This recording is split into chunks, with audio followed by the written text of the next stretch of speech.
You know, by the way, that we were talking about the gravitational wave detectors earlier and the collision between black holes that we detect with them.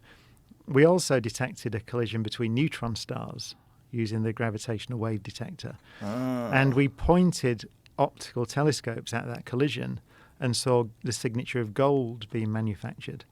And it was always a question. We used to just think, well, it comes from supernova explosions. But it also seems now that it comes from the collision between neutron stars. So one of the reasons that it's very rare is because it takes rare processes in the universe to actually make it, which makes it all the more wonderful when you think about it. If you look at the gold, your wedding ring or your watch or whatever it is, that some of those nuclei, some of those elements clearly came from the collision between neutron stars at some point before our solar system was formed. Wow. Which makes it more wonderful. Well, every human being is a carbon-based life form, and carbon comes from stars. Yeah, as Carl Sagan said, star stuff. That's the craziest thing ever. Like, you need a star to blow up to make a person in the first place. It's a remarkable thing. I wanted to go back to something you said actually about I've been thinking about this. But you said this godlike intelligences that we might create, and kind of what's the point?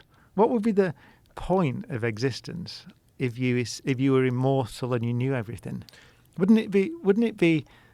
I don't know. Incredibly dull. Like what you said, it's almost like a meditative state. Yeah. So we strive for this peace, essentially. Well, maybe we're thinking of it as dull because we don't have access to the information. Like, we have a very limited amount of senses. We have hearing and sight and taste and touch, and it's very limited, right? Why would we assume that is the only way to perceive things?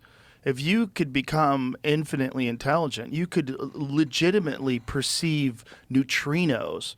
You could, right? Like, if we have this thing that detects the ripples from black holes colliding, that might be a feature of a future human body.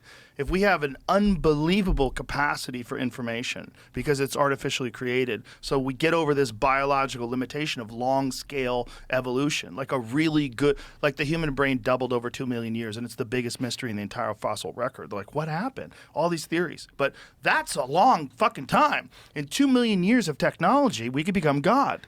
Or a God-like being, a thing but it might be how the universe creates itself.